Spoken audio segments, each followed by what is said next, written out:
jumpa lagi di Maria Hartik Channel dan kalian masih di BBM Belajar bareng Maria.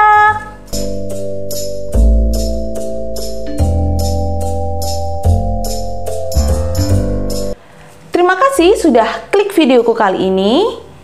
Semoga kalian selalu sehat dan tetap semangat. Masih berlanjut nih pembahasan kita tentang zaman prasejarah di Indonesia. Nah, di video kali ini kita akan membahas zaman Neolitikum. Pada zaman ini dikatakan terjadi revolusi kebudayaan yang sangat besar dalam kehidupan manusianya. Wah, penasaran kan gimana sih kehidupan pada zaman Neolitikum? Yuk kita bahas bareng-bareng.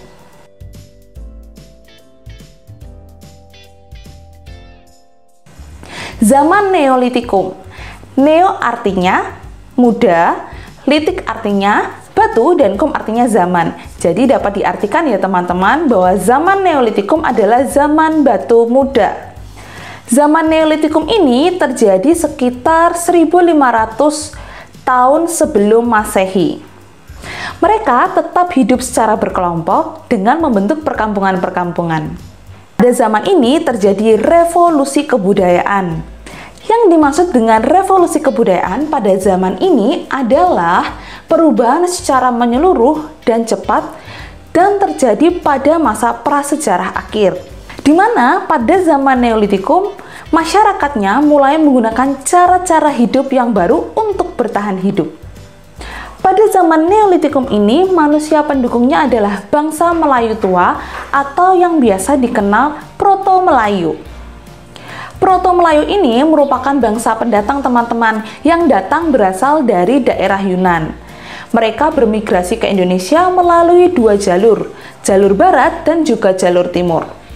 Gimana sih kehidupan pada zaman Neolitikum?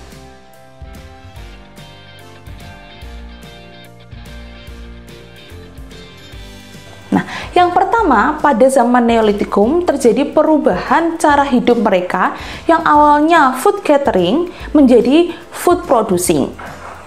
Pada masa sebelum Neolitikum, masyarakatnya bertahan hidup dengan cara berburu dan mengumpulkan makanan. Pada masa Neolitikum, masyarakatnya mulai mampu untuk menghasilkan makanan. Pada masa Neolitikum ini, mereka sudah mampu untuk bercocok tanam dan juga beternak, meskipun sebetulnya kegiatan berburu masih tetap dilakukan. Yang kedua, tempat tinggal manusianya sudah menetap atau tidak berpindah-pindah lagi atau disebut dengan sedenter. Manusia pada zaman ini telah membangun tempat tinggal secara permanen seperti rumah sederhana. Yang ketiga, pada zaman Neolitikum munculnya sosok pemimpin atau primus inter pares. Munculnya sosok pemimpin ini untuk mengelola kehidupan perkampungan mereka.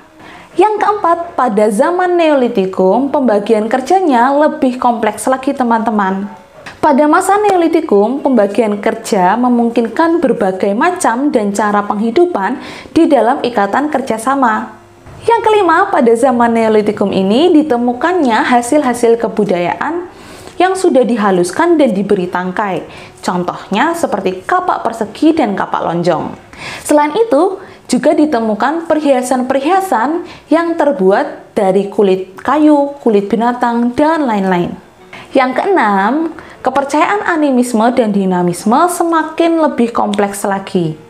Kepercayaan pada zaman Neolitikum ditandai dengan adanya cara penguburan mayat. Bangsa Proto-Melayu mengenal kepercayaan dan upacara pemujaan kepada para leluhur mereka atau kepada arwah nenek moyang mereka. Para leluhur mereka yang meninggal dikuburkan dengan adanya upacara penguburan.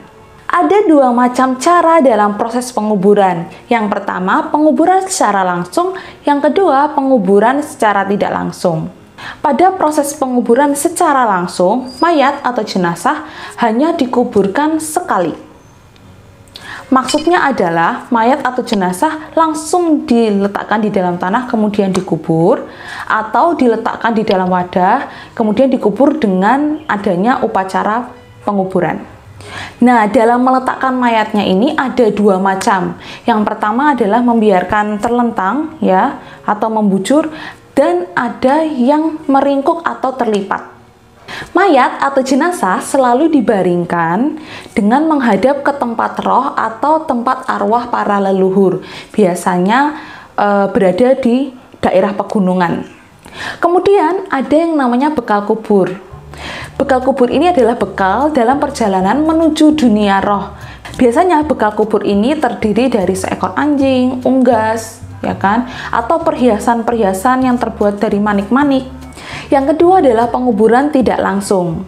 Cara penguburan tidak langsung yaitu mula-mula mayat atau jenazah ini dikuburkan di dalam tanah tanpa adanya upacara. Kemudian jika dirasa bahwa sudah menjadi kerangka, kerangkanya ini diambil, kemudian dibersihkan atau dicuci, setelah itu diletakkan di sebuah wadah, tempayan atau juga sarkofagus. Puncak upacara dari penguburan tidak langsung ini ditandai dengan mendirikan bangunan-bangunan batu besar atau biasa disebut dengan megalit. Momen ini juga yang menjadi penanda dimulainya zaman megalitikum. Nah, zaman megalitikum akan saya jelaskan di video selanjutnya ya. Sekarang kita akan membahas tentang hasil-hasil kebudayaan pada zaman Neolitikum.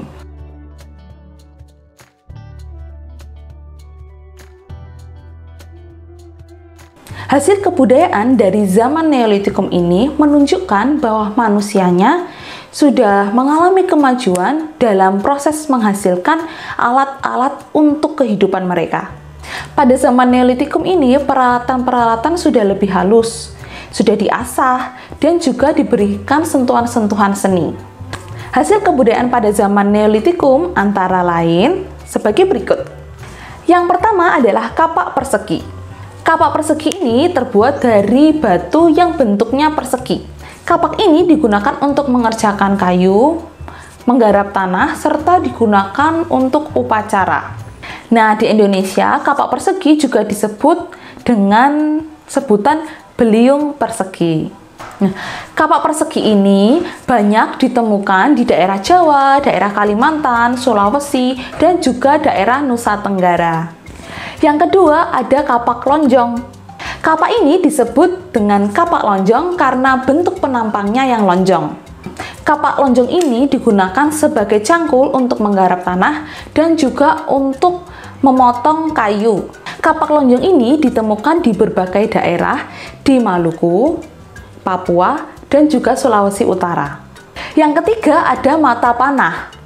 Mata panah ini dibuat dari batu yang diasah sampai dengan halus. Yang pastinya mata panah ini digunakan oleh manusia pada saat itu untuk berburu hewan. Mata panah ini banyak ditemukan di daerah Jawa Timur dan juga daerah Sulawesi Selatan. Yang keempat ada gerabah. Gerabah ini dibuat dari tanah liat teman-teman. Fungsi dari gerabah ini digunakan untuk menyimpan makanan mereka, hasil panen mereka, atau juga digunakan sebagai tempat bekal kubur. Yang kelima ada perhiasan. Masyarakat prasejarah pada kala Neolitikum sudah mengenal adanya perhiasan-perhiasan. Nah, perhiasan ini berupa kalung, gelang, dan juga anting-anting. Perhiasan ini banyak ditemukan di daerah Jawa Tengah dan juga Jawa Barat, teman-teman. Yang keenam ada alat pemukul kulit kayu. Alat pemukul kulit kayu ini digunakan untuk memukul kulit kayu yang digunakan sebagai bahan pakaian mereka. Adanya alat ini menjadi bukti bahwa pada zaman prasejarah, ya di zaman Neolitikum, manusianya sudah mengenakan pakaian. Nah, itu tadi adalah penjelasan tentang zaman Neolitikum di Indonesia. Gimana, sudah cukup jelas kan tentang zaman Neolitikum? Yang pasti pada zaman Neolitikum ini banyak sekali terjadi perubahan-perubahan yang cukup besar dalam cara mereka bertahan hidup. Semoga apa yang aku jelaskan di videoku kali ini membuat kalian lebih paham dan mudah untuk belajar tentang zaman Neolitikum di Indonesia. Aku minta maaf bila ada yang salah dari apa yang aku ucapkan selama penjelasanku di video kali ini. Dan aku mohon dukungan kalian, kritik dan saran, silahkan ketik di kolom komentar. Jangan lupa juga untuk klik subscribe, like, komen, dan share. Terima kasih semuanya, sampai jumpa di videoku selanjutnya. Salam jas merah, jangan sekali-sekali melupakan sejarah ya. Bye!